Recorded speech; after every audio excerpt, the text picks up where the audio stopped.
Hardcore games are those that feature long and demanding sessions of gameplay, either because of the game mechanics or because of the storytelling. A racing simulator like Dirt Rally 2.0, for example, is what you will call a hardcore game because it not only demands all of your attention and every little mistake is going to be catastrophic, so you're going to be anxious for the next 45 minutes, or other games such as Disco Elysium, which I did cover on my channel recently.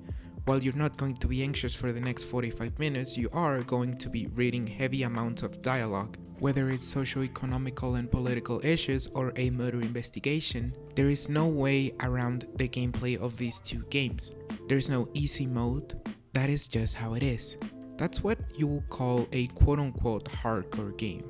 This is not an adjective I use most of the time, but I am going to use it just for the purpose of this video.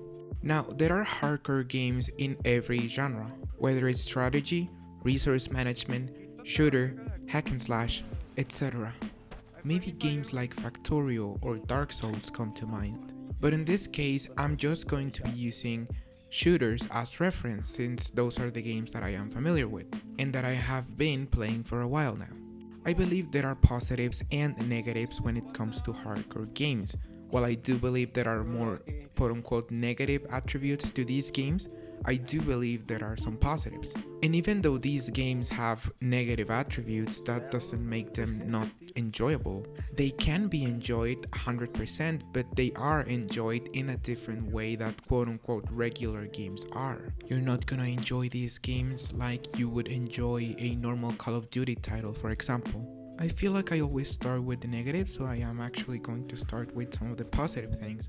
Some of the positives that these games have is that it creates a dedicated and serious community around them. Seriously, the people that enjoy these games are extremely dedicated. I've known people that have played these games since alpha or even beta and still play them today years later, or that have been long-time supporters, or that are committed to teaching other people, or that spend hundreds of hours mastering the gameplay to play competitively. And I think this is all very, very great. It's really good when a game has a solid community around it. Also, these are very unique spaces. You're not going to find the same experiences elsewhere. And I think that's great. I am actually extremely glad games like this exist. And they have existed for a very long time. Take for example Quake. Quake is a game series that has been around for a very, very long time. And it has never ever stopped being extremely demanding. And this leads me to some of the negative things.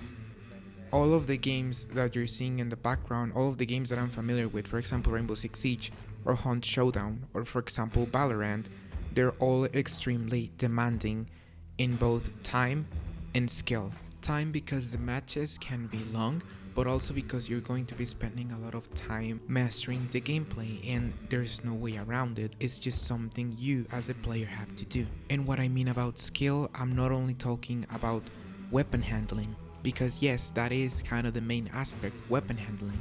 Not only of one, but most of the weapons, if not all. Not to mention extensive map knowledge, strategies, how to use specific abilities and characters, get around the sound mechanic, because sound mechanics is something that is implemented in most games these days.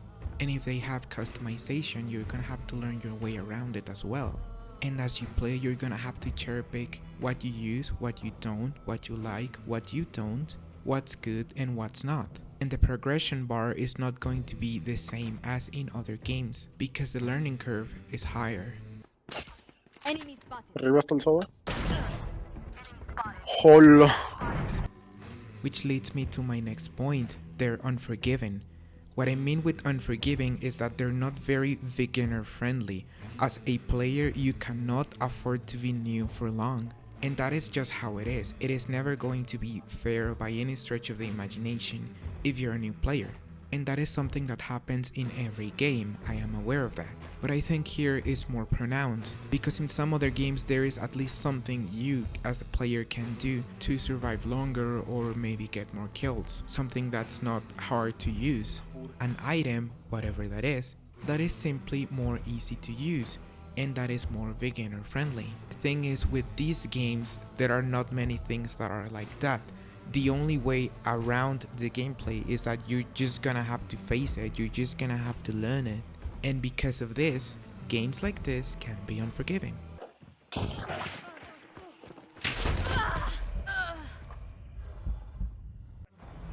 And like I said, not very beginner friendly. Sometimes the tutorial is not even remotely enough to prepare you for what's coming. It's not even remotely enough to prepare you for a normal gameplay session. And there's nothing else but to go ahead and experience it yourself. But like I said earlier, you cannot afford to be quote unquote new for very long, because the reality of it is that it is going to affect your gameplay experience.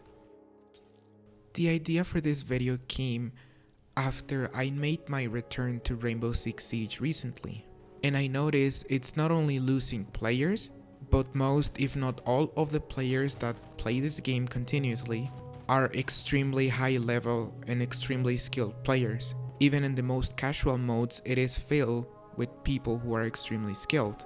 And not only you rarely see someone who's new, but that person doesn't stand a chance. And I can imagine why that can be extremely frustrating. A close friend of mine who loves Valorant, but is not really into shooters, like he only likes Valorant because he used to play CS back in the day, was explaining to me why he doesn't like Rainbow Six Siege, or Hunt Showdown, or any of the games that I have been trying to play with him. And then he goes ahead and he tells me, because there's so much to learn, and I don't have enough time to learn them all. And every firefight feels unfair, and I can imagine being extremely tiring for you having to explain a lot of things to me every match. And then he corrected himself and said, no, every firefight is not unfair, is that I just don't stand a chance.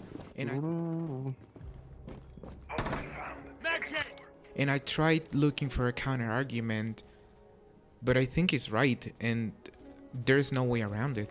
Basically, the only solution is get good. And that sounds extremely cocky and extremely shitty. And just to make it clear, I do not consider myself a good player. I enjoy games like Siege, but I have been playing them for a very, very long time. I have been playing Siege since early 2016. So I don't consider myself a good player, but I think I do have experience. And how many people like me are there out there? 4 years of experience does not compare to 1 week. And I'm gonna say it one more time. Sadly, there is no way around it. And I do not blame my friend for not wanting to play these games. I completely understand his point of view. So I just wanted to make a video about this topic because I thought it was extremely interesting, extremely important, and I have been thinking about this for a few days now. It's just something that I could not get out of my head. I'm not saying these games have a small following, they do not. These games have dedicated communities, but it's not like they constantly grow. Even with free weekends or free DLC, the reality is that they're not growing much. I would love to hear the opinion of other people who play hardcore games in other genres, because I only have experience with shooters, but I would love to hear the experience of other people if in the comments if you're willing to share. And if you watched the whole video, I am extremely grateful for 9 minutes of your time. Do take care of yourself, and thank you for watching.